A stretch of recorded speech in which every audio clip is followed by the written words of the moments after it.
ਵਾਹਿਗੁਰੂ ਜੀ ਕਾ ਖਾਲਸਾ ਵਾਹਿਗੁਰੂ जी की फतेह। सिख धर्म दे विच मान मर्यादा गुरमत सिद्धांत साडियां परंपरावां साडा इतिहास बहुत वड्डी महानता रखता है, क्योंकि ये सारे धर्मां नालों विलखण धर्म है, निराला धर्म है, नियारा धर्म है।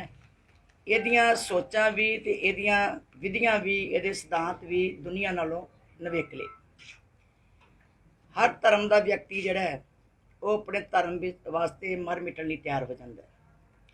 खास करके सिख धर्म जिहड़ा इहदा कोई भी सिख सोच वाला या गुरु नानक नाम लेवर का उपासक है, वो अपने धर्म के उत्ते कदी कोई वार हो जाए, छोटी मोटी गल हो जाए या कोई ऐसा भाना वरत जाए जिस नाल साडी आत्मा कल्प जाए, साडा मन जिहड़ा वो दुखी हो जाए, साडी जिहड़ी शान नूं फर्क पै जाए, साडे गुरु दे अस्थान नूं फर्क पै जाए, उहदे वास्ते एक जिंदगी मौत असीं समझदी। बड़ा अफसोस है कि लंबे समय तो ये घटनावां जिहड़ियां थां थां दे उत्ते वापरदियां, पर चिंता इस गल दी है कि बहुतियां घटनावां शरारती लोग जां मैਨੂਪਲੇਟਡ लोग जां एजेंसियां सरकारां दे हत्थां 'च खेड के वो उस धर्म दे विच दखलअंदाजी कर रही हैं, उस धर्म के उत्ते वार कर रही हैं जिहड़े धर्म नूं दुनिया भर विच बहुत उच्चा ते सुच्चा धर्म मन्निया जाता है। कदी साडी पोशाक ते, कदी साडे सिद्धांत ते, कदी साडे ककारां ते, कदी साडे गुरधामां ते, कदी साडे गुरु अस्थान ते। ये सारियां वार वख-वख तरह दे नाल ऐसियां हरकतां करके वो सानूं बहुत वड्डी पीड़ा दिंदे। चिंता इस गल दी है भी ये पैदा कौन कर रहा है। हुण जिहड़ी मैं इत्थों गल सोच रही है, मैं आके सारा स्टडी किया, मैं सुनिया, मैं भी सी बाहर की हो रहा की नहीं हो रहा, क्योंकि मैं कुछ 2 दिन ठीक नहीं सी। अज भी उचेचे तुहाडे दर्शन करने वास्ते आई है भी वो जगह के उत्ते कित्थे बैठा सी, उन्हें हरकत किद्दां कीती। जदों कि मनाही है कि अंदर कोई सिगरट लैके नहीं जा सकता, बीड़ी पी नहीं सकता, तंबाकू नहीं लै सकता, जर्दा नहीं जा सकता, नशा कोई नहीं जा सकता। पर साडी क्योंकि ये सिख धर्म दे विच कोई कदी किसी की तलाशी लैके अंदर नहीं भेजता। कोई होवे, कोई श्रद्धालु आवे, किसी धर्म का आवे, सिर्फ उहदे पैर नंगे होने चाहिए, जोड़ा नहीं पहने होना चाहिए, उहदा सिर ढक्या होना चाहिए, तो मान मर्यादा दे नाल अंदर बड़ी शांति नाल प्रवेश होवे। आम तौर के उत्ते असीं श्रद्धा ते सत्कार दे नाल उत्थे जाके पेश होवे, अरदास करे, गुरु पातशाह दी शुकराना करे, अरदास अपनी उहदे भेटा करे तो संबंध करना, ये साडी जिहड़ी इष्ट बनिया होया। पर तकलीफ हुई इस गल दी कि वो व्यक्ति जिहड़ा कि तफदीश विच जो अज तक साडे नाल साथी जिहड़े बैठे है, उन्होंने कड्ढी है गल कि वो कहंदा कि मैं अमृत भी छकिया। जे अमृत छकिया सी उहदे ककार कित्थे सी? जे अमृत छकिया सी तो सिर ते पटका परना बन के आया या रुमाल बन के आया। और सब तो वड्डी गल है कि वो 12 बजे का पार्क च पहुँच गया तो 3 बजे उत्थे 2-2.5 घंटे गड्डी विच सुत्ता रहा, फिर उत्थे बैठ गया, बड़ी शरधा नाल बैठा रहा अपने वालों, क्योंकि असीं तो यही सोचते कि बंदा हाथ जोड़ के बैठा होया, किसी का शक नहीं किया जा सकता। हुण असीं अंदर गए हैं, किसी का शक थोड़ा सानूं अंदर कौन बैठा कौन नहीं बैठा। तो बैठा बैठा जदों अमृत वेले गुरु साहब का स्वरूप आउंदा है, संगतां पिछे हट जांदियां ते वे पिछों आके नाल चलदियां। जो उन्हें कारा किया वो कानूनी हरकत साडे कोलों बर्दाश्त नहीं होंदी। यही कारण है ना, असीं सोचते हैं भी ये माड़ा किया उन्हें। पर मैं फिर भी संगत दी ते सेवादारां दी शाबाश कहनी है जिन्हां ने मौके ते फड़ लिया। जो शरारत करके चला जाता बाद विच पता लगता तो शायद एक दूजे नूं असीं भंबल गुस्से च पै जाना सीगा भी इन्हां चों कौन है, इन्हां चों कौन नहीं, तो मौके ते फड़ लेना तो उन्होंने जाके बाहर कटापा चाड़ के पुलिस नूं दे देना। जो इन्हां दा काम सी वो इन्हां ने कर लिया, क्योंकि असीं उत्थे कतल नहीं कर सकते, लॉ एंड ऑर्डर नूं हत्थ च नहीं लै सकते, असीं उन्होंने कोई अंदर बंदी नहीं बना सकते। लॉ एंड ऑर्डर है, तुसीं भी सारे सियाणे हो। जो ड्यूटी बनती सी सेवादारां दी जां संगत दी, उन्होंने अपनी ड्यूटी पूरी की। हुण अगे स्टैप ये आंदा है कि जिहड़ा इन्हां ने कढिया उत्थे जिहड़े बैठ के उत्थे सुनदे आ तफ्तीश विच, क्योंकि असीं सो नहीं सकते हैं, जो मैथड्स अपनाने हैं वो सरकार ने अपनाने हैं। दुख की गल यह है कि सरकार जिहड़ी है उस पासे वाल नूं नहीं जा रही कि जिहड़ा पासे चो ये जदों भी जौलीआं पिंड मैं गई उत्थे मैं पता किया भी ये बीबी जिहड़ी सी उन्हें की घटना की। कहंदे जी बीबी कहंदी है पहला एक तो सरकार ने एक मैथड अपना लिया कि 5 बंदे आ जाओ तुहाडे सामने असीं इंटैरोगेट करते हैं, क्योंकि इन्होंने हदायतां इट मीनस कि सरकारां वल्लों हदायतां इस तरीके दी हो गई कि ये गोंगलूआं वांगू मिट्टी झाड़ के ते साडे जख्म जिहड़े है उन्होंने भरन की कोशिश नहीं करते, जख्म जिहड़े होर गहरे करते। जिहड़ी सरकार की चाल जां प्रशासन की चाल है उस तो मैनूं तत्त निकलदा है। उसदा कारण की है कि वह भी बीबी नूं मैं पुछया कि उन्हें की किया। पंज सिंह कहंदे जी साडी संतुष्टि इसलिए हो गई। बीबी कहंदी मैं दुखी बड़ी सी, मैं दवाई खाधी सी, मैं अरदासां बड़ियां करदी सी, गुरु ने मेरी सुनी नहीं, मैनूं गुस्सा ही आ गया ते तां मैं अग लाती। देखो तुसीं ये कोई है गल? मैं अरदासां बड़ियां करदी सी, मैं अग लाती, बस इस तो अगे कहानी कोई नहीं। हुण जिहड़ी अज दी घटना है वो भी इहदी बाप ते मां जिहड़े वो सरसे नाल जुड़े हुए हैं। उन्हें मन्निया कि मेरे बाप जिहड़ा वो 7 मैंबरी कमेटी का मैंबर है। इसदा मतलब सूई उधर नूं जांदी है। ਇਹਦਾ सौहरा ते सस जिहड़ी है वह भी उत्थे दी पाशक है और ਇਹਦਾ ਵਿਆਹ भी उस डेरे च हुंदा है। फिर डेरे का मालक जिहड़ा बाबा वो PhD कुड़ी दे नाल एक 5 पढ़े बंदे नाल विआह कराउंदे। हुण इत्थों देखो भी ਇਹਦਾ मतलब कि वो एक ऐसी एजेंसी है, ऐसी संस्था है जिस एजेंसी ने ये बंदे जिहड़े पालने शुरू कर दिते है जां हिप्नोटाइज करके जां कोई ऐसी स्टडी करा के कि 4-5 साल उन्होंने ऐसिया दवाइयां खुआ खुआ के बहाना एक हैगा कि वो दवाइयां खुआने हैं वो पागल है, इस करके पागलपन च कर गया। जो पागल है तो अपनी जनानी नूं क्यों नहीं कुछ कहता? जो पागल है तो मंदिर में जाके क्यों नहीं किया? जो पागल है तो किसी मस्जिद में क्यों नहीं गया? पागल है तो उन्हें पूरे सच के घर में सच के सूप में आके करनी। सो ये चिंता का विषय जी साड़ी चिंता का विषय ये है कि देखो असी ना तो मैं मीडिया करके गल कह रही कि मीडिया च मैं बड़ा सच्चा होना चाहनी है जां की है। मैनूं अंदरों दुख है कि सरकार जिहड़ी है ये इन्हां चीज़ों नूं बड़ी लाइटली लैंदी है तो ये बस कानून भी बस ठीक है जी 295 लग गई है, असी अंदर देता बंदा जी अपना फर्ज पूरा कर दिता है। असी कुछ कर नहीं सकते क्योंकि असी कतल नहीं कर सकते, असी बंदा नहीं बंदी बना सकते, असी कुट कटापा नहीं कर सकते, 3 डिग्री 3rd डिग्री असी इन्वेस्टिगेशन नहीं कर सकते। कानून ही ना कोई भी हथ लेना चाहेगा। सो तकलीफ ये है कि सरकार नूं वो एजेंसी लभनी चाहिए है जिहड़े इदां दे पागल बना के जिन्होंने वो पागल कहते हैं, जिन्होंने इन्ना कोटा लवा के कि अगे तुरदा ही नहीं कि मैं करता, मेरा मन करया मैं करता। हुण इत्थे आके कित्थे रुकदी है गल? तुसीं ये देखो कि उस एजेंसी नूं किद्दां कड्ढना ना तुसीं कढ सकदे ते ना मैं कढ सकदी। कढदे कौन सकदा? सरकार ही कढ सकदी। सरकारां दे हथ लंबे है ना जी। कोई इन्वेस्टिगेशन दिल्ली सरकार होवे जां पंजाब सरकार होवे जां कोई स्टेट की सरकार होवे, वही प्रशासन ही उस तय तक जा सकता कि ਇਹਦਾ पिछा कित्थे जुड़दा है, ਉਹਦੀ वाइफ की करती है, किन्ने विआह कराया, किन्ने किया और जिन्ने भी केस आ रहे हैं वो इसे ढंग दे क्यों आ रहे कि कह के कह देना मेरा मन कराया है। सो ये तकलीफ है जी, बहुत चिंता भी है। पर मैं सारे सिख कौम नूं बेनती करांगी कि आपस में उलझन की बजाय तख्तां की बदनामी गुदामां की बदनामी करने की बजाय चिंता ये करो कि किहड़ियां एजेंसियां ने, किहड़ियां ताकतां ने, किहड़ियां सरकारां ने, किहड़ियां पावरां ने जिहड़ियां तुहाडे गुरु घरां नूं बदनाम कराउणा चाहदियां, तुहाडे गुरु घर की बेअदबी करा के तुहानूं आपस में लड़ाउणा चाहदियां। हमेशा ही पिछले समय भी यही होया सी। ज्यों ज्यों एक तो सियासी ढांचा इस तरह का हो गया कि लोगों ने एको गल फड़ ली है कि धार्मिक तौर पर भी वो सियासत में वड़ के बह जाते। वो ये नहीं सोचते कि हुण बीबी जगीर कौर इत्थे की करूगी। बीबी जगीर कौर तो कह नहीं सकती भी किसी को अंदर ना जान दिओ, ना प्रधान कह सकता है, ना साढ़े सेवादार कह सकते, ना सिंह साहब कह सकते भी अंदर मत्था वही टेकेगा जिहदी तलाशी लवांगे। गुरु घर खुला, चारे दरवाजे खुले है, कोई आवे राजी जावे। सो इस करके अंदरली चिंता साड़ी भी बहुत है। सारे असीं बैठे मैंबर साहबान असीं चिंता कर रहे सी भी इहनूं ठल कौन पाएगा। ना तुसीं पा सकना ना मैं पा सकना। ठल पावे तो सरकार ही पा सकती है, ठल पावे तो सरकार ही अंदर धुर तक जा सकती है। ये प्रशासन ढिल्ला होकर बैठ जाता है कि असी की करिए जी, असी की करिए जी।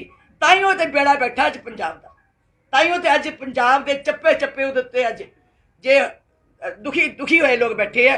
ਘਰਾਂ ਦੇ ਘਰ ਲੁੱਟੇ ਜਾ ਰਹੇ ਆ, ਘਰਾਂ ਦੇ ਘਰ ਬਰਬਾਦ ਹੋ ਗਏ ਆ, ਘਰਾਂ ਦੇ ਘਰ ਕਤਲਾਂ ਨਾਲ ਭਰੇ ਹੋਏ ਆ, ਘਰਾਂ ਦੇ ਘਰ ਤਬਾਹੀ ਹੋਈ ਪਈ ਹੈ। ਇਹਦਾ ਕਾਰਨ ਹੈ ਕਿ ਸਰਕਾਰ ਅੱਜ ਆਪਣੀ ਜ਼ਿੰਮੇਵਾਰੀ ਛੱਡ ਚੁੱਕੀ ਹੈ, ਪ੍ਰਸ਼ਾਸਨ ਆਪਣੀ ਤਾਕਤ ਗਵਾ ਚੁੱਕਾ ਹੈ। ਸੋ ਮੈਂ ਤੁਹਾਡੇ ਸਾਰਿਆਂ ਵੱਲੋਂ ਰਾਹੀਂ ਮੈਂ ਬੇਨਤੀ ਕਰਨੀ ਚਾਹੁੰਦੀ ਹਾਂ ਔਰ ਤਾੜਨਾ ਵੀ ਕਰਦੀ ਹਾਂ ਕਿ ਕਿਤੇ ਇਹ ਨਾ ਹੋਵੇ ਕਿ ਆਉਣ ਵਾਲੇ ਸਮੇਂ ਵਿੱਚ ਇਹ ਸਿੱਟੇ ਜਿਹੜੇ ਆ ਗੰਭੀਰ ਬਣ ਜਾਣ। ਇਹਨਾਂ ਸਿੱਟਿਆਂ ਕਰਕੇ ਗੰਭੀਰਤਾ ਦੇ ਨਾਲ ਕਿਸੇ ਹੋਰ ਪਾਸੇ ਨੂੰ ਮੋੜ ਚੱਲ ਪਵੇ। ਅੱਗੇ ਕੌਮ ਜਿਹੜੀ ਹੈ ਬੜੀ ਭੱਠੀ ਵਿੱਚ ਪਈ ਹੋਈ ਹੈ, ਅੱਗੇ ਪੰਜਾਬ ਦੇ ਲੋਕ ਜਿਹੜੇ ਬੜੀ ਭੱਠੀ ਵਿੱਚ ਪਏ ਹੋਏ ਹੈ। ਜੇ ਤੇ ਇਸ ਪੰਜਾਬ ਦੀ ਸ਼ਾਂਤੀ ਚਾਹੁੰਦੇ ਹੈ, ਜੇ ਪੰਜਾਬ ਦੇ ਲੋਕ ਦੀ ਭਾਈਚਾਰਕ ਸਾਂਝ ਚਾਹੁੰਦੇ ਹੈ, ਜੇ ਪੰਜਾਬ ਦੇ ਲੋਕ ਇਕੱਠੇ ਹੋ ਕੇ ਕਿਸੇ ਮਸਲੇ ਦਾ ਹੱਲ ਕੱਢਣਾ ਚਾਹੁੰਦੇ ਹੈ, ਤੇ ਮੈਂ ਪ੍ਰਸ਼ਾਸਨ ਨੂੰ ਤਾੜਨਾ ਕਰਾਂਗੀ ਕਿ ਇਸ ਗੱਲ ਨੂੰ ਗੰਭੀਰਤਾ ਨਾਲ ਲੈਣ। ਇਹ ਨਹੀਂ ਕਿ ਫਲਾਣੇ ਦਾ ਕਤਲ ਹੋ ਗਿਆ ਸੀ, ਕੋਈ ਨਹੀਂ ਜੀ ਇਹਨੇ ਕਰਤਾ, ਬਿਆਨ ਦਿੱਤੇ, ਗੱਲ ਖਤਮ ਹੋ ਗਈ। ਸੋ ਗੱਲ ਇਹ ਨਹੀਂ, ਗੱਲ ਸਹੀ ਦੀ ਨਹੀਂ, ਗੱਲ ਪਏ ਦੀ ਹੁੰਦੀ ਹੈ। ਰੋਜ਼ ਇੱਕ ਇੱਕ ਕਰਕੇ ਇਸ ਤਰ੍ਹਾਂ ਦੀ ਸਾਡੀ ਪੀੜਾ ਹੁੰਦੀ ਹੈ। ਤੇ ਮੈਂ ਆਪਣੇ ਵੀਰਾਂ ਨੂੰ ਵੀ ਬੇਨਤੀ ਕਰਾਂਗੀ, ਕਈ ਵਾਰੀ ਆਪਾਂ ਕੀ ਕਰਦੇ ਹਾਂ, ਦੂਜੇ ਪਾਸੇ ਨੂੰ ਚੱਲ ਪੈਂਦੇ ਹਾਂ। ਜਿਨ੍ਹਾਂ ਦੋਸ਼ੀਆਂ ਮਗਰ ਅਸੀਂ ਜ਼ੋਰ ਲਾਉਣਾ ਉਹਨਾਂ ਵੱਲ ਘੱਟ ਲਾਉਂਦੇ ਹਾਂ, ਔਰ ਜਿਨ੍ਹਾਂ ਨੂੰ ਆਪ ਤਕਲੀਫ ਹੋਈ ਹੋਵੇ ਅਸੀਂ ਉਹਨਾਂ ਨੂੰ ਸਵਾਲ ਜਵਾਬ ਕਰਦੇ। ਸਵਾਲ ਜਵਾਬ ਕਰੋ ਜਾ ਕੇ SSP ਨੂੰ, ਸਵਾਲ ਜਵਾਬ ਕਰੋ ਉਸ ਵਿਅਕਤੀ ਨੂੰ ਜਿਹਨੇ ਕੀਤਾ, ਜਿਨ੍ਹਾਂ ਨੇ ਏਜੰਸੀਆਂ ਨੂੰ ਲੱਭੋ ਕਿ ਕਿਹੜੀਆਂ ਏਜੰਸੀਆਂ ਨੇ ਜਿਹੜੀਆਂ ਇੱਥੇ ਤੱਕ ਪਹੁੰਚ ਰਹੀਆਂ। ਸੋ ਮੈਂ ਸਮਝਦੀ ਹਾਂ ਕਿ ਇਹ ਬੜਾ ਵੱਡਾ ਗੰਭੀਰ ਮਸਲਾ ਹੈ। ਸਾਨੂੰ ਅੱਜ ਦੀ ਚਿੰਤਾ ਤੇ ਜਿਹੜੀ ਹੈ, ਅਗਲੀ ਚਿੰਤਾ ਬੜੀ ਹੈ ਕਿ ਸਾਡੇ ਕੋਲ ਲੱਖਾਂ ਲੋਕ ਹੁਣ ਕੱਲ ਬਾਣੇ ਵਿੱਚ ਕਿਸੇ ਵਿਅਕਤੀ ਅੱਜ ਕੱਲ੍ਹ ਨਿਹੰਗਾਂ ਦਾ ਬਾਣਾ ਪਾ ਲੈਂਦੇ ਆ ਜੀ। ਨਿਹੰਗ ਸਾਰੇ ਮਾੜੇ, ਨਿਹੰਗ ਸਿੰਘ ਦਾ ਬਾਣਾ ਬੜਾ ਪਵਿੱਤਰ ਬਾਣਾ ਹੈ, ਗੁਰੂ ਸਾਹਿਬ ਨੇ ਬਾਣਾ ਬਖਸ਼ਿਸ਼ ਕੀਤਾ। ਉਸ ਬਾਣੇ ਨੂੰ ਬਦਨਾਮ ਕਰਨ ਲਈ ਹਰਿਮੰਦਰ ਸਾਹਿਬ ਦੇ ਵਿੱਚ ਦੋ ਵਿਅਕਤੀ ਉਹ ਬਾਣਾ ਪਾ ਕੇ ਐਸੀਆਂ ਸ਼ਰਾਰਤਾਂ ਕਰ ਰਹੇ ਸੀ, ਉਹਨਾਂ ਨੂੰ ਫੜਿਆ, ਉਹਨਾਂ ਨੂੰ ਅੰਦਰ ਦਿੱਤਾ। ਸੋ ਮੈਂ ਸਮਝਦੀ ਹਾਂ ਕਿ ਇਹ ਸੁਚੇਤ ਹੈ। ਮੈਂ ਕਹਿੰਦੀ ਸੇਵਾਦਾਰ ਫਿਰ ਵੀ ਮਾੜਾ ਮੋਟਾ ਦੌੜ ਭੱਜ ਕਰਕੇ ਆਪਣੀ ਹਿੰਮਤ ਕਰਦੇ ਹੈ, ਕਿਉਂਕਿ ਇਹਨਾਂ ਨੂੰ ਵੀ ਚਿੰਤਾ ਹੁੰਦੀ ਹੈ ਆਪਣੀ ਜ਼ਿੰਦਗੀ ਦੀ। ਕਈ ਵਾਰੀ ਕੋਈ ਕਿਰਚ ਕੱਢ ਲੈਂਦਾ, ਕੋਈ ਡਾਟ ਫੜ ਕੇ ਖੜਾ ਹੋ ਜਾਂਦਾ, ਕੋਈ ਕਿਰਪਾਨ ਫੜ ਕੇ ਖੜਾ ਹੋ ਜਾਂਦਾ। ਲੇਕਿਨ ਇਹ ਬਾਣਿਆਂ ਨੂੰ ਬਦਨਾਮ ਕਰਨ ਵਾਸਤੇ ਇਹ ਲੋਕ ਵਿੱਚ ਵੜ ਗਏ, ਘੁਸਪੈਠ ਕਰ ਗਏ ਹੈ। ਮੈਂ ਸਮਝਦੀ ਹਾਂ ਕਿ ਜ਼ਿਲ੍ਹਾ ਪ੍ਰਸ਼ਾਸਨ ਜਿਹੜਾ ਹੈ 295 ਇਹ ਧਾਰਾ ਕਾਫੀ ਨਹੀਂ ਹੈ। ਉਹ ਧਾਰਾ ਲਾਓ ਜਿਹੜਾ ਜ਼ਿੰਦਗੀ ਭਰ ਅੰਦਰ ਕਰੇ। ਯੂਆਪਾ ਵਰਗੀ ਧਾਰਾ, ਯੂਆਪਾ ਵਰਗੀ ਧਾਰਾ ਜਿਹੜੀ ਕਿ ਅਸੀਂ ਪਹਿਲਾਂ ਵੀ ਜੌਲੀਆਂ ਪਿੰਡ 'ਚ ਮੈਂ ਲਵਾ ਕੇ ਆਈ ਸੀ UAPA।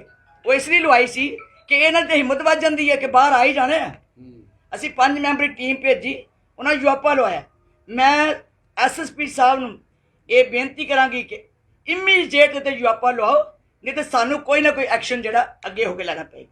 ਬੀਬੀ ਜੀ, ਜਿਹੜੀ ਘਟਨਾ ਹੋਈ ਆ, ਮੰਦਭਾਗੀ ਘਟਨਾ ਹੋਈ ਹੈ, ਹੁਣ ਤੱਕ ਦੀ ਜਿਹੜੀ ਤੁਸੀਂ ਕਿਹਾ ਵੀ ਜਿਹੜੀ ਹੁਣ ਤੱਕ ਦੀ ਉਹਦੀ ਜਾਂਚ ਵਿੱਚ ਤੁਸੀਂ ਸੰਤੁਸ਼ਟ ਨਹੀਂ, ਕਿਆ ਤੁਸੀਂ ਚਾਹੋਗੇ ਕਿ ਕੋਈ ਸੈਂਟਰ ਦੀ ਜਾਂ ਪੰਜਾਬ ਦੀ ਕੋਈ ਨਿਸ਼ਪਕਸ਼ ਏਜੰਸੀ ਕਿਸ ਚੀਜ਼ ਦੀ ਮੰਗ ਕਰੋ? CBI ਦੀ ਜਾਓ। ਦੇਖੋ ਇਹਨਾਂ ਦੀ ਐਡੀ ਬੜੇ ਤਖਤ ਤੇ ਐਡੀ ਬੜੀ ਘਟਨਾ ਹੋਣੀ ਹੈ। ਇਹਨਾਂ ਦੇਖੋ ਤਖਤ ਤੇ ਹੋਵੇ, ਗੁਰਤਾਮ ਕਿਸੇ ਤੇ ਹੋਵੇ, ਘਟਨਾ ਵੱਡੀ ਘਟਨਾ ਹੀ ਹੈ, ਕੁਛ ਵੀ ਹੈ।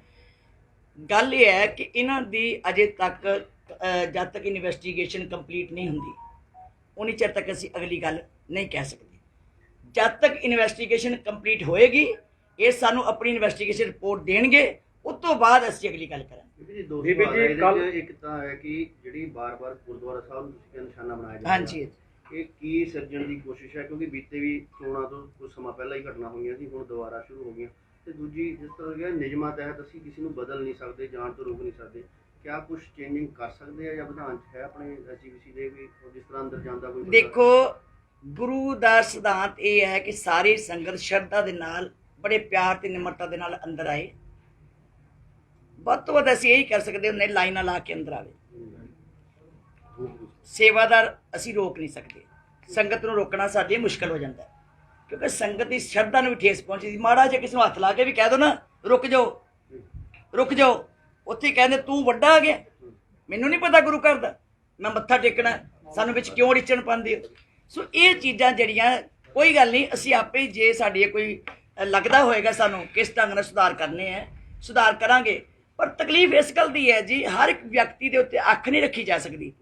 ਜਿਹੜਾ ਅੰਦਰ ਸੇਵਾਦਾਰ ਖੜਾ, ਉਹ ਵੀ ਅਕਸਰ ਬਾਣੀ ਸਰਵਣ ਕਰ ਰਿਹਾ ਹੁੰਦਾ, ਉਹਨੇ ਵੀ ਸ਼ਰਧਾ ਰੱਖੀ ਹੁੰਦੀ ਹੈ, ਉਹਦੇ ਮਨ ਵਿੱਚ ਵੀ ਗੁਰੂ ਦਾ ਭਾਵ ਹੁੰਦਾ ਕਿ ਮੈਂ ਕਿਸੇ ਨੂੰ ਨਾ ਹੀ ਛੇੜਾਂ। ਜੇ ਕੋਈ ਹੱਥ ਲਾਉਂਦਾ ਤਾਂ ਵੀ ਉਹ ਛੇਤੀ ਕਿਤੇ ਨਹੀਂ ਕਹਿ ਸਕਦਾ ਹੁੰਦਾ, ਕਿਉਂਕਿ ਜੇ ਹੁਣ ਪੁਲਿਸ ਵਾਲੇ ਹੈ, ਉਹ ਤਾਂ ਕਿਸੇ ਨੂੰ ਅੱਖਾਂ ਦੇਖਦੇ ਰਹਿੰਦੇ ਵੀ ਕਿਹੜਾ ਹਿਲਾ ਰਿਹਾ, ਕਿਹੜਾ ਨਹੀਂ ਹਿਲਾ ਰਿਹਾ। ਹੁਣ ਸਾਨੂੰ ਵੀ ਪੁਲਿਸ ਵਾਲੇ ਕੰਮ ਕਰਨਾ ਪਏਗਾ। ਉਹ ਹੈ ਸੇਵਾਦਾਰ, ਤੁਸੀਂ ਵੀ ਸਾਰੇ ਇੱਥੇ ਰੋਜ਼ ਰਹਿੰਦੇ ਹੋ, ਸੇਵਾਦਾਰ ਮਾੜਾ ਮੋਟਾ ਵੀ ਕਿਸੇ ਨੂੰ ਕਹਿ ਦੇਣਾ, ਉਹ ਕਹਿੰਦੇ ਤੂੰ ਸਾਨੂੰ ਅੱਖਾਂ ਵਿਖਾਣਾ। ਮਤਲਬ ਇਹ ਭਾਵਨਾ ਨਾਲ ਲੋਕ ਸੰਗਤ ਜਿਹੜੀ ਆਉਂਦੀ ਹੈ, ਉਸ ਭਾਵਨਾ ਨੂੰ ਅਸੀਂ ਤੋੜ ਨਹੀਂ ਸਕਦੇ, ਸ਼ਰਧਾ ਨੂੰ ਨਹੀਂ ਤੋੜ ਸਕਦੇ। ਚਲੋ ਗੁਰੂ ਹੀ ਭਲਾ ਕਰੇ, ਸੱਚੇ ਪਾਤਸ਼ਾਹ ਸਮਰੱਥ ਗੁਰੂ ਹੀ ਹੈ, ਉਹੀ ਇਹਨਾਂ ਦੀਆਂ ਲੋਕਾਂ ਦੀਆਂ ਹਰਕਤਾਂ ਨੂੰ ਜਿਹੜਾ ਠੱਲ ਪਾ ਸਕਦਾ ਹੈ। ਮੈਂ ਤਾਂ ਸੱਚੇ ਗੁਰੂ ਦੇ ਅੱਗੇ, ਸਮਰੱਥ ਗੁਰੂ ਦੇ ਅੱਗੇ ਅਰਦਾਸ ਕਰਦੀ, ਸੱਚੇ ਪਾਤਸ਼ਾਹ ਇਹ ਠੱਲ ਤੁਸੀਂ ਪਾਓ। ਕੋਈ ਕਾਨੂੰਨ ਇਹਨੂੰ ਨਹੀਂ ਰੋਕ ਸਕਦਾ, ਕੋਈ ਕਾਨੂੰਨ ਠੱਲ ਨਹੀਂ ਪਾ ਸਕਦਾ, ਕਿਉਂਕਿ ਲੋਕਾਂ ਦੇ ਕਾਨੂੰਨ ਹੁਣ ਸਰਕਾਰਾਂ ਦੇ ਕਾਨੂੰਨ ਨਹੀਂ ਕੋਈ ਰਹਿ ਗਏ, ਨਾ ਕੋਰਟਾਂ ਵਿੱਚ ਕੋਈ ਕਾਨੂੰਨ ਰਹਿ ਗਏ, ਨਾ ਸੱਚ ਦੀ ਆਵਾਜ਼ ਉੱਥੇ ਕੋਈ ਸੁਣੀ ਜਾਂਦੀ ਹੈ, ਤੇ ਨਾ ਸਾਡੀ ਭਾਵਨਾ ਦੀ ਆਵਾਜ਼ ਸੁਣੀ ਜਾਂਦੀ ਹੈ। ਸਾਡੀ ਭਾਵਨਾ ਦੀ ਆਵਾਜ਼ ਕੇਵਲ ਗੁਰੂ ਸੁਣ ਸਕਦਾ ਹੈ। ਉਹੀ ਇਹਨਾਂ ਪਾਪੀਆਂ ਨੂੰ, ਪਾਪੀ ਕੋ ਦੰਡ ਦਿਓ ਰੇ ਮਹਾਵਾਕ ਅਨੁਸਾਰ, ਇਹਨਾਂ ਪਾਪੀਆਂ ਨੂੰ ਠੱਲ ਪਾਵੇ ਤੇ ਇਹਨਾਂ ਨੂੰ ਕਿਤੇ ਸਮੱਤ ਬਖਸ਼ੇ ਕਿ ਇਸ ਪਾਸੇ ਤੋਂ ਹਟ ਕੇ ਸੱਚੇ ਪਾਸੇ ਵਿੱਚ ਲੱਗ ਜਾਣ। ਜੀ ਪਰਸੋਂ ਦੀ ਇਹ ਘਟਨਾ ਹੈ, ਕੱਲ ਸ਼ਾਮ ਜਿਹੜੇ ਲੋਕ ਇਕੱਠੇ ਹੋਏ ਸੀ, ਕੁਝ ਉਹਨਾਂ ਵੱਲੋਂ 2 ਪ੍ਰਵਾਸੀ ਮਜ਼ਦੂਰ ਜਿਹੜੇ ਵਿਚਾਰੇ ਪ੍ਰਸ਼ਾਦਾ ਛਕਣ ਆਏ ਸੀ, ਉਹਨਾਂ ਨੂੰ ਵੀ ਜਿਹੜਾ ਉਹਨਾਂ ਨਾਲ ਕੁੱਟਮਾਰ ਕੀਤੀ ਗਈ। ਅਸੀਂ ਲੋਕਾਂ ਨੂੰ ਕੀ ਅਪੀਲ ਕਰਨਾ ਚਾਹੁੰਦੇ? ਦੇਖੋ ਮੈਂ ਤਾਂ ਸਾਰਿਆਂ ਨੂੰ ਅਪੀਲ ਕਰਦੀ ਹਾਂ, ਮੈਂ ਵੀ ਦੇਖਿਆ ਹੁਣ ਬਾਹਰ ਵੀ ਭਰਾ ਸਾਡੇ ਬੈਠੇ, ਸਾਡੇ ਹੀ ਨੇ ਉਹ ਜੀ, ਮੈਂ ਉਹਨਾਂ ਨੂੰ ਵੀ ਬੇਨਤੀ ਕਰਾਂਗੀ, ਸੰਗਤ ਵਿੱਚ ਦੁਬਦਾ ਨਾ ਪਾਓ, ਸੰਗਤ ਦੀ ਸ਼ਰਧਾ ਨੂੰ ਠੇਸ ਨਾ ਪਹੁੰਚਾਓ। ਸ਼ਰਧਾ ਨਾਲ ਆਉਂਦੀ ਹੈ ਸੰਗਤ, ਇਹਨਾਂ ਗੱਲਾਂ ਨਾਲ ਕੁਝ ਨਹੀਂ ਬਣਨਾ। ਜੇ ਤੁਹਾਨੂੰ ਅਸੀਂ ਖੁੱਲੇ ਛੱਡ ਦਈਏ, ਤੁਸੀਂ ਜਿਹੜਾ ਆਏਗਾ ਉਹਨੂੰ ਕੁੱਟਣ ਲੱਗ ਪਓਗੇ, ਜਿਹੜਾ ਆਏਗਾ ਮਾਰਨ ਲੱਗ ਪਓਗੇ, ਤੇ ਫਿਰ ਗੁਰੂ ਘਰ ਦੀ ਬਦਨਾਮੀ ਤੇ ਅਸੀਂ ਕਰ ਰਹੇ ਹਾਂ। ਗੁਰੂ ਘਰ 'ਚ ਤੇ ਪਿਆਰ ਦੀਆਂ ਝੋਲੀਆਂ ਵੱਡੀਆਂ ਜਾਂਦੀਆਂ, ਗੁਰੂ ਘਰ ਵਿੱਚ ਤੇ ਗਲਵੱਕੜੀ ਪਾਈ ਜਾਂਦੀ ਹੈ। ਕੋਈ ਮਾੜਾ ਆਵੇ ਚੰਗਾ ਆਵੇ, ਹੁਣ ਜੇ ਕੋਈ ਆਏ ਮੱਥਾ ਟੇਕਣ, ਉਹਨੂੰ ਤੁਸੀਂ ਮੱਥਾ ਟੇਕਣ ਤੋਂ ਰੋਕੋਗੇ, ਕਿੱਦਾਂ ਰੋਕ ਲਾਂਗੇ ਅਸੀਂ? ਇਹ ਤਾਂ ਹੋ ਸਕਦਾ ਜਿਹੜਾ ਆਇਆ ਉਹ ਆਪਣੇ ਸੰਜਮ ਨਾ ਆਵੇ, ਹੱਥ ਪੈਰ ਧੋ ਕੇ ਅੰਦਰ ਜਾਵੇ, ਸ਼ਰਧਾ ਨਾ ਜਾਵੇ, ਉਹਦਾ ਜਿਹੜਾ ਕਰਮ ਬਣਦਾ। ਪਰ ਅਸੀਂ ਕਿਸੇ ਨੂੰ ਡਾਂਟ ਨਹੀਂ ਸਕਦੇ, ਕਿਸੇ ਨੂੰ ਰੋਕ ਨਹੀਂ ਸਕਦੇ। ਹੁਣ ਆ ਜਿਹੜੇ ਬੈਠੇ ਨੇ ਇੱਥੇ ਭਰਾ ਸਾਡੇ, ਮੈਨੂੰ ਇਹ ਨਹੀਂ ਸਮਝ ਆਉਂਦੀ ਵੀ ਇੱਥੇ ਕਾਹਦੇ ਲਈ ਅਸੀਂ ਬੈਠਣਾ। ਜਾ ਕੇ SSP ਦਾ ਸਿਰ ਪਾੜੋ ਕਿ ਸਾਨੂੰ ਇਨਸਾਫ ਦਿਓ, ਸਾਡਾ ਸੱਚ ਕੱਢੋ। ਸਾਡੀ ਜੋ ਡਿਊਟੀ ਬਣਦੀ ਸੀ ਸੇਵਾਦਾਰਾਂ ਦੀ ਕਰ ਲਈ, ਸੇਵਾਦਾਰਾਂ ਨੇ ਫੜ ਕੇ ਉਹਨੂੰ ਅੰਦਰ ਦੇ ਦਿੱਤਾ। ਇਹ ਤੇ ਹੁਣ ਡਿਊਟੀ ਬਣਦੀ ਹੈ ਪ੍ਰਸ਼ਾਸਨ ਦੀ ਕਿ ਸਖਤੀ ਨਾਲ ਉਹਨਾਂ ਕੜੀਆਂ ਨੂੰ ਜੋੜੇ ਜਿਹੜੀਆਂ ਕੜੀਆਂ ਜੁੜ ਰਹੀਆਂ ਨੇ, ਔਰ ਇਹ ਕੱਢੇ ਕਿ ਇਹ ਸਾਰਾ ਕੁਝ ਕਿਉਂ ਹੋ ਰਿਹਾ, ਕਿੱਦਾਂ ਥਾਂ ਥਾਂ ਦੇ ਉੱਤੇ ਹੋ ਰਿਹਾ, ਔਰ ਸਾਰਿਆਂ ਨੂੰ ਚੁੱਪ ਇੱਥੇ ਆ ਜਾਂਦੀ ਆ ਕੇ। ਸਭ ਦਾ ਇੱਕੋ ਤਰੀਕਾ ਲੱਭ ਲਿਆ ਉਹਨਾਂ ਨੇ, ਸਰਕਾਰ ਦੇ ਪ੍ਰਸ਼ਾਸਨ ਨੇ ਵੀ, ਭਈ ਜੀ ਆ ਜਾਓ ਤੁਹਾਡੀ ਤਸੱਲੀ ਕਰਾ ਦਿੰਦੇ ਆ ਜੀ। ਉੱਥੇ ਵੀ ਇੱਦਾਂ ਹੀ ਹੋਇਆ ਜੌਲੀਆ, 5 ਬੰਦੇ ਦੇ ਦਿਓ ਜੀ। ਹੁਣ ਇਹ ਬੰਦੇ ਤੇ ਜਾ ਕੇ ਪੁੱਛ ਹੀ ਸਕਦੇ ਨੇ, ਏਜੰਸੀ ਨਹੀਂ ਨਾ ਲੱਭ ਸਕਦੇ, ਏਜੰਸੀ ਤੋਂ ਉਹੀ ਲੱਭਣਗੇ। ਜੇ ਇਹ ਭਾਂਪ ਗਏ ਹੈ ਕਿ ਕਿਸੇ ਏਜੰਸੀ ਨਾਲ ਜੁੜਿਆ ਲੱਗਦਾ ਬੰਦਾ ਕੋਈ ਟ੍ਰੇਨਡ ਕੀਤਾ ਹੋਇਆ, ਬੰਦੇ ਨੂੰ ਹਿਪਨੋਟਾਈਜ਼ ਕਰਕੇ ਤਿਆਰ ਕਰਦੇ ਆ। ਉਹ ਵੀ ਜੌਲੀਆਂ ਵੀ ਇੱਦਾਂ ਹੀ ਲੱਗਦਾ ਸੀ, ਜਦੋਂ ਕਹਿੰਦੀ ਕਿ ਮੈਂ ਦੁਖੀ ਸੀ, ਮੈਂ ਅਰਦਾਸਾਂ ਬੜੀਆਂ ਕਰਦੀ ਸੀ, ਤੇ ਮੈਂ ਜਾ ਕੇ ਜਦੋਂ ਅਰਦਾਸ ਕੀਤੀ ਮੇਰੀ ਪੂਰੀ ਨਹੀਂ ਹੋਈ, ਮੈਂ ਲਿਆ ਕੇ ਅੱਗ ਲਾਤੇ। ਇਹ ਕੋਈ ਹੈ? ਇਹਨੇ ਵੀ ਕਿਹਾ ਕਿ ਮੈਂ ਆਇਆ ਸੀ, ਸ਼ਰਧਾ ਸੀ, ਮੇਰਾ ਮਨ ਕਰਿਆ ਆਇਆ, ਤੇ ਮੈਂ ਉੱਥੇ ਸੁੱਟ ਦਿੱਤੀ। ਮਤਲਬ ਇੱਥੇ ਆ ਕੇ ਇਹ ਆ ਕੇ ਮਨ ਆਏ ਦੀ ਗੱਲ ਕਰਦੇ। ਫਿਰ ਦੇਖੋ ਕੋਈ ਦੌੜਾ ਨਹੀਂ, ਉਹ ਬੀਬੀ ਵੀ ਕੋਈ ਦੌੜੀ ਨਹੀਂ, ਜਾ ਕੇ ਉਹਨੇ ਆਪਣੇ ਘਰ ਬੈਠ ਗਈ, ਰੋਟੀਆਂ ਪਕਾ ਰਹੀ ਹੈ, ਉਹਨੂੰ ਜਾ ਕੇ ਉੱਥੇ ਕਰੋ ਫੜੀ। ਇਹ ਵੀ ਇੱਦਾਂ ਹੀ ਦੌੜਿਆ ਨਹੀਂ ਸਗਾ, ਉਹ ਪਟਕਾ ਜਿਹਾ ਲਾ ਲਿਆ ਵੀ ਸ਼ਾਇਦ ਹੋਰ ਵੀ ਅਦਵੀ ਕੀਤੀ, ਵੀ ਨੰਗਾ ਸਿਰ ਕਰ ਲਿਆ। ਸੋ ਇਹ ਗੱਲਾਂ ਜਿਹੜੀਆਂ ਨੇ, ਇਹ ਕਿੱਦਾਂ ਤਰੀਕਾ ਸਿਖਾਇਆ ਜਾਂਦਾ, ਇਹ ਕੌਣ ਨੇ ਜਿਹੜੇ ਇਹਨਾਂ ਨੂੰ ਟ੍ਰੇਨਿੰਗ ਦਿੰਦੇ ਆ? ਇਹ ਸਾਡੇ ਤੇ ਗੁਰੂ ਅੱਗੇ ਅਰਦਾਸ ਹੈ, ਵੱਡੀ ਅਰਦਾਸ ਤੇ ਮੇਰੀ ਤੇ ਗੁਰੂ ਅੱਗੇ ਹੀ ਹੈ। ਮੈਂ ਕਿਸੇ ਵਿਅਕਤੀ ਤੋਂ ਆਸ ਨਹੀਂ ਰੱਖਦੀ ਕਿ ਇਹ ਇਨਸਾਫ ਮਿਲੇ, ਪਰ ਸੁਚੇਤ ਹੋਈਏ ਆਪਾਂ ਸਿੱਖ ਸੰਗਤ ਵੀ ਇਹਨਾਂ ਦੀਆਂ ਗੱਲਾਂ ਪਿੱਛੇ ਆ ਕੇ, ਇਹਨਾਂ ਦੀਆਂ ਚਾਲਾਂ ਪਿੱਛੇ ਆ ਕੇ, ਇਹਨਾਂ ਦੀਆਂ ਸ਼ਰਾਰਤਾਂ ਪਿੱਛੇ ਆ ਕੇ ਅਸੀਂ ਨਾ ਆਪਸ ਵਿੱਚ ਕਲੈਸ਼ ਪਾਈਏ, ਅਸੀਂ ਨਾ ਵੰਡੇ ਜਾਈਏ। ਸਾਡੀ ਭਾਈਚਾਰਕ ਸਾਂਝ ਜਿਹੜੀ ਹੈ ਉਹਦੇ 'ਚ ਕੁੜੱਤਣ ਨਾ। ਤੁਸੀਂ ਬੀਬੀ ਜੀ ਧਰਨੇ ਦੀ ਗੱਲ ਕੀਤੀ ਕਿ SSP ਦਫ਼ਤਰ ਦੇ ਅੱਗੇ ਇਹਨਾਂ ਭਰਾਵਾਂ ਨੂੰ ਧਰਨਾ ਲਾਉਣਾ ਚਾਹੀਦਾ, ਜੇ ਲੋੜ ਪਈ ਤਾਂ ਨਹੀਂ, ਚਲ ਮੇਰੀ ਤਾਂ ਅਗਲੀ ਗੱਲ ਛੱਡੋ ਜੀ, ਲੋੜ ਪਈ ਤੇ ਮੈਂ ਅਸੀਂ ਜੇ ਸ਼੍ਰੋਮਣੀ ਕਮੇਟੀ ਦੇ ਆਪਣੇ ਕੋਈ ਰੂਲਸ ਨੇ, ਆਪਣੇ ਹਿਸਾਬ ਨਾਲ ਚੱਲਦੀ ਹੈ, ਸ਼੍ਰੋਮਣੀ ਕਮੇਟੀ ਦੀ ਆਪਣੀ ਕੋਈ ਸਿਧਾਂਤ ਨੇ। ਇਹ ਮੇਰਾ ਕਹਿਣ ਤੋਂ ਭਾਵ ਕਿ ਇੱਥੇ ਤੇ ਜਿਹੜਾ ਕੰਮ ਹੋਣਾ ਸੀ ਹੋ ਗਿਆ, ਜੋ ਡਿਊਟੀ ਬਣਦੀ ਸੀ ਸੇਵਾਦਾਰਾਂ ਨੇ ਕਰ ਦਿੱਤੀ। ਸੇਵਾਦਾਰ ਹੁਣ ਥਾਣੇ ਪਹੁੰਚਾ ਸਕਦਾ ਸੀ, ਸੇਵਾਦਾਰ ਫੜ ਸਕਦੇ ਸੀ, ਉਹਨਾਂ ਕਰ ਲਈ। ਹੁਣ ਅਗਲੀ ਡਿਊਟੀ ਸਰਕਾਰ ਦੀ ਹੈ, ਪ੍ਰਸ਼ਾਸਨ ਦੀ ਹੈ। ਇਹ ਭਰਾ ਜਾ ਕੇ ਉੱਤੇ ਪ੍ਰੈਸ਼ਰ ਬਣਾਉਣ ਕਿ ਸੱਚ ਕੱਢੋ, ਸੱਚ ਕੱਢੋ, ਸੱਚ ਉੱਥੋਂ ਨਿਕਲਣਾ। ਹੁਣ ਇਸ ਵੇਲੇ ਪ੍ਰਸ਼ਾਸਨ ਦੀ ਡਿਊਟੀ ਹੈ ਸੱਚ ਕੱਢਣਾ। ਇਸ ਕਰਕੇ ਸ਼੍ਰੋਮਣੀ ਗੁਰਦੁਆਰਾ ਪ੍ਰਬੰਧਕ ਕਮੇਟੀ ਜਿੱਥੇ ਮੈਂ ਨਿੰਦਾ ਕਰਦੀ ਹੈ ਉਹਨਾਂ ਲੋਕਾਂ ਦੀ, ਮਾੜੀਆਂ ਹਰਕਤਾਂ ਨਾ ਕਰਨ, ਬਾਜ਼ ਆ ਜਾਣ, ਕਿਤੇ ਇਹ ਨਾ ਹੋਵੇ ਕੌਮ ਦੇ ਵਿੱਚ ਵੰਡੀਆਂ ਪਾ ਕੇ ਕੌਮ ਨੂੰ ਤਬਾਹ ਕਰਨ ਦੀ ਕੋਸ਼ਿਸ਼ ਕਰ ਰਹੇ ਹੈ। ਇਹਨਾਂ ਲੋਕਾਂ ਦਾ ਭਲਾ ਕਿਤੇ ਨਹੀਂ ਹੋਣਾ। 1984 ਤੋਂ ਪਹਿਲਾਂ ਵੀ ਅਜਿਹੀਆਂ ਘਟਨਾ ਹੋਈਆਂ ਸੀ, ਗੁਰਦੁਆਰਿਆਂ ਦੇ ਵਿੱਚ ਬੀੜੀਆਂ ਸੁੱਟੀਆਂ ਗਈਆਂ ਸੀ ਮੰਦਰਾਂ ਦੇ ਵਿੱਚ। ਕੀ ਲੱਗਦਾ ਜੀ? ਤੁਸੀਂ ਵੀ ਦੇਖ ਲਓ ਉਹਦਾ ਰਿਜ਼ਲਟ ਕੀ ਨਿਕਲਿਆ ਸੀ, ਉਹਦਾ ਰਿਜ਼ਲਟ ਕੀ ਨਿਕਲਿਆ ਸੀ। ਕਿੱਥੇ 84 ਦਾ ਕਤਲੇਆਮ ਪਹਿਲਾਂ ਇੱਥੇ ਹੋਇਆ, ਹਮਲੇ ਹੋਏ, ਉਸ ਤੋਂ ਬਾਅਦ 84 ਦਾ ਕਤਲੇਆਮ ਹੋਇਆ। ਸਾਰੇ ਸਾਡੀ ਜਿਹੜੀ ਸੀਗੀ ਕੀ ਕਹਿੰਦੇ ਨਸਲਕੁਸ਼ੀ ਕਰ ਦਿੱਤੀ, ਕਰਨ ਦੇ ਯਤਨ ਕੀਤੇ। ਇਹ ਜਿਹੜੇ ਇਹੋ ਜਿਹੇ ਭਿਆਨਕ ਸਿੱਟੇ ਹੈ ਉਦੋਂ ਨਿਕਲਦੇ ਆ ਜਦੋਂ ਇੱਦਾਂ ਦੀ ਸ਼ਰਾਰਤਾਂ ਹੁੰਦੀਆਂ। ਸੋ ਇਹਨਾਂ ਸ਼ਰਾਰਤਾਂ ਨੂੰ ਸਮਝਣ ਵਾਸਤੇ ਮੈਂ ਆਪਣੇ ਵੀਰਾਂ ਨੂੰ ਬੇਨਤੀ ਕਰਦੀ, ਸਾਰਿਆਂ ਨੂੰ ਮਿਲ ਬੈਠ ਕੇ ਵਿਚਾਰ ਕਰਿਆ ਕਰੋ, ਉੱਚੀ ਸੁੱਚੀ ਵਿਚਾਰ ਰੱਖੋ। ਇਹਨਾਂ ਨਾਲ ਕੁਝ ਨਹੀਂ ਹੋਣਾ ਕਿ ਮੈਂ ਜੋ ਮਰਜ਼ੀ ਬੋਲ ਦੇਵਾਂ ਕਿਸੇ ਸੋਸ਼ਲ ਮੀਡੀਆ ਦੇ ਉੱਤੇ ਤੇ ਸਾਡੀ ਬੱਲੇ ਬੱਲੇ ਹੋ ਜਾਏਗੀ, ਵਾਹਵਾ ਖੱਟ ਲਾਂਗੇ। ਇਹਨਾਂ ਗੱਲਾਂ ਨਾਲ ਕੁਝ ਨਹੀਂ ਹੋਣਾ। ਜੋ ਸੱਚਾਈ ਦੀ ਗੱਲ ਹੈ ਉਧਰ ਨੂੰ ਤੁਰਨਾ ਚਾਹੀਦਾ। ਜਿਹੜੇ ਸੇਵਾਦਾਰਾਂ ਨੇ ਪਕੜਿਆ ਉਸ ਦੋਸ਼ੀ ਨੂੰ, ਕੀ ਸ਼੍ਰੋਮਣੀ ਗੁਰਦੁਆਰਾ ਪ੍ਰਬੰਧਕ ਕਮੇਟੀ ਉਹਨਾਂ ਨੂੰ ਮਤਲਬ ਕਿ ਨਿਵਾਜੇਗੀ ਜਾਂ ਕੋਈ ਉਹ ਦੇਗੀ? ਬੇਟਾ ਸੇਵਾਦਾਰ ਸਾਡੇ ਨੇ, ਉਹਨਾਂ ਡਿਊਟੀ ਕੀਤੀ ਹੈ, ਠੀਕ ਹੈ ਜੀ, ਉਹਨਾਂ ਦੀ ਸ਼ਾਬਾਸ਼, ਸੰਸਥਾ ਸਨਮਾਨ, ਇਹੀ ਸ਼ਾਬਾਸ਼ ਸੰਸਥਾ ਦੇ ਮੁਖੀ ਦੀ ਸ਼ਾਬਾਸ਼ ਜਿਹੜੀ ਹੈ ਉਹ ਆਪਣੇ ਸੇਵਾਦਾਰ ਦੀ ਬਹੁਤ ਵੱਡੀ ਖੁਰਾਕ ਹੈ ਔਰ ਵੱਡੀ ਖੁਰਾਕ ਹੈ। ਨਹੀਂ, ਮੈਂ ਤੇ ਦੇਖੋ ਜੀ ਬੇਨਤੀ ਕਰਾਂਗੀ ਕਿ ਨਾ ਸ਼ਰਾਰਤਾਂ ਇਹੋ ਜਿਹੀਆਂ ਕਰੀਏ ਜਿਹਦੇ ਨਾਲ ਲੋਕਾਂ ਵਿੱਚ ਦਹਿਸ਼ਤ ਪਵੇ, ਲੋਕਾਂ ਦੇ ਵਿੱਚ ਪਰੇਸ਼ਾਨੀ ਪਵੇ। ਔਰ ਇਸ ਸੰਸਥਾ ਦਾ, ਇਸ ਤਖਤ ਦਾ ਨਾਮ ਬਾਰ-ਬਾਰ ਅਖਬਾਰਾਂ ਵਿੱਚ ਨੈਗੇਟਿਵਿਟੀ ਫੈਲਾਉਣ ਵਿੱਚ ਜਾਵੇ। ਇਹ ਤਖਤ ਉੱਚਾ ਤੇ ਸੁੱਚਾ, ਇੱਥੋਂ ਤੇ ਗੁਰੂ ਨੇ ਸਾਨੂੰ ਜੀਵਨ ਦਿੱਤਾ, ਅਸੀਂ ਜੀਵਨ ਲੈ ਕੇ ਜਾਣਾ। ਸਗੋਂ ਜਿਹੜਾ ਕੋਈ ਗੁੰਮਰਾਹ ਹੋਇਆ, ਜਿਹੜਾ ਕੋਈ ਪਾਸੇ ਹਟਿਆ, ਉਹਨੂੰ ਵੀ ਅਸੀਂ ਬੁੱਕਲ ਵਿੱਚ ਲੈਣਾ। ਜੀ ਇੱਕ ਆਖਰੀ ਤੇ ਅਹਿਮ ਸਵਾਲ ਹੈ, ਧਰਮ ਪ੍ਰਚਾਰ ਕਰਨਾ ਹਰ ਸੰਸਥਾ ਦਾ ਕੰਮ ਹੈ, ਸ਼੍ਰੋਮਣੀ ਕਮੇਟੀ ਵੀ ਕਰ ਰਹੀ ਹੈ ਨਿਰੰਤਰ। ਪਿੰਡ ਪਿੰਡ ਜਿੱਦਾਂ ਗੁਰਦੁਆਰਾ ਸਾਹਿਬ ਨੇ, ਮਹਾਰਾਜ ਦਾ ਸਰੂਪ ਹੈ, ਕੀ ਕਹਿਣਾ ਚਾਹੋਗੇ ਭਵਿੱਖ ਵਿੱਚ? ਇਹ ਤਾਂ ਵੱਡੇ ਤੱਤ ਦੀ ਚਲੋ ਗੱਲ ਹੈ ਕਿ ਉੱਥੇ ਵੀ ਇਸ ਤਰ੍ਹਾਂ ਦੀ ਘਟਨਾ ਤੋਂ ਬਚਣ ਲਈ ਕੀ ਸੁਝਾਅ ਹੈ ਭਵਿੱਖ ਦੇ? ਇੱਕ ਮੈਂ ਆਪ ਜੀ ਨੂੰ ਬੇਨਤੀ ਕਰਾਂ, ਜਿੰਨੇ ਲੋਕਲ ਪਿੰਡਾਂ ਦੇ ਗੁਰਦੁਆਰੇ ਹੈ ਉਹਨਾਂ ਦੇ ਪ੍ਰਬੰਧ ਲੋਕਲ ਸੰਗਤਾਂ ਦੇ ਹੁੰਦੇ ਆ। ਲੋਕਲ ਸੰਗਤਾਂ ਨੂੰ ਬੇਨਤੀ ਹੈ ਕਿ ਜਿਹੜੇ ਤੁਹਾਡੇ ਗੁਰਦੁਆਰੇ ਹੈ, ਆਪ ਗੁਰਦੁਆਰੇ ਸੇਵਾ ਸੰਭਾਲ ਵਾਸਤੇ ਚੰਗੇ ਸੁਚੱਜੇ ਪ੍ਰਬੰਧ ਕਰੋ। ਸ਼੍ਰੋਮਣੀ ਗੁਰਦੁਆਰਾ ਪ੍ਰਬੰਧਕ ਕਮੇਟੀ ਵੱਲੋਂ ਸਾਰੇ ਗੁਰਦੁਆਰਿਆਂ ਦੇ ਸੁਚੱਜੇ ਪ੍ਰਬੰਧ ਕੀਤੇ ਗਏ ਹੈ, ਪੂਰੇ ਸੇਵਾਦਾਰ ਰੱਖੇ ਗਏ ਹੈ, ਪੂਰਾ ਤੈਨਾਤੀ ਰੱਖੀ ਗਈ ਹੈ। ਜੇ ਕੋਈ ਗੱਲ ਵੀ ਹੁੰਦੀ ਹੈ ਤੇ ਇਮੀਡੀਏਟ ਉਸ ਨੂੰ ਉਹਦਾ ਹੱਲ ਕੱਢਿਆ ਜਾਂਦਾ ਹੈ। ਸਾਰੇ ਗੁਰਦੁਆਰੇ, ਅੱਬਲ ਤੇ ਗੁਰਦੁਆਰੇ ਘੱਟ ਹੋਣੇ ਚਾਹੀਦੇ, ਗੁਰਦੁਆਰੇ ਪਿੰਡਾਂ 'ਚ ਇੱਕ ਹੋਣਾ ਚਾਹੀਦਾ। ਜੇ ਕੋਈ ਵੱਡੇ ਗੁਰਦੁਆਰੇ 'ਚ ਬਣ ਵੀ ਗਏ ਹੈ, ਅਸੀਂ ਉਹਨਾਂ ਨੂੰ ਬੰਦ ਨਹੀਂ ਕਰ ਸਕਦੇ, ਪਰ ਬੇਨਤੀ ਜ਼ਰੂਰ ਕਰ ਸਕਦੇ ਹਾਂ ਕਿ ਸਾਰੇ ਸੁਚੇਤ ਹੋ ਕੇ ਰਹਿਣ। ਸ਼ਰਾਰਤਾਂ ਇਸ ਤਰ੍ਹਾਂ ਦੀਆਂ ਬਹੁਤ ਸਾਰੀਆਂ ਹੋ ਸਕਦੀਆਂ ਹਨ, ਫਿਰ ਬਾਅਦ ਵਿੱਚ ਭੰਬਲ ਭੂਸਾ ਸੰਗਤਾਂ 'ਚ ਪੈਂਦਾ, ਸੰਗਤਾਂ ਪਾੜਦੀਆਂ ਹਨ, ਸੰਗਤਾਂ ਲੜਦੀਆਂ ਹਨ। ਉਹਨਾਂ ਸਾਰਿਆਂ ਦੀ ਇੱਕੋ ਹੱਲ ਹੈ ਕਿ ਆਪਾਂ ਜਿਹੜੇ ਗੁਰਦੁਆਰੇ ਅਸੀਂ ਸਥਾਪਿਤ ਕੀਤੇ ਹੈ, ਉਹਨਾਂ ਗੁਰਦੁਆਰੇ ਦੀ ਸੇਵਾ ਸੰਭਾਲ ਪੂਰੇ ਸੇਵਾਦਾਰ ਰੱਖੀਏ, ਚੰਗੇ ਸੁਚੱਜੇ ਗ੍ਰੰਥੀ ਰੱਖੀਏ, ਔਰ ਜਿਹੜੀ ਪ੍ਰਬੰਧਕ ਕਮੇਟੀ ਹੈ ਉਹ ਬੜੀ ਸੂਝਵਾਨ ਹੋਵੇ ਤਾਂ ਜੋ ਆਪਣੇ ਚੰਗੇ ਪ੍ਰਬੰਧ ਚਲਾ ਸਕੇ।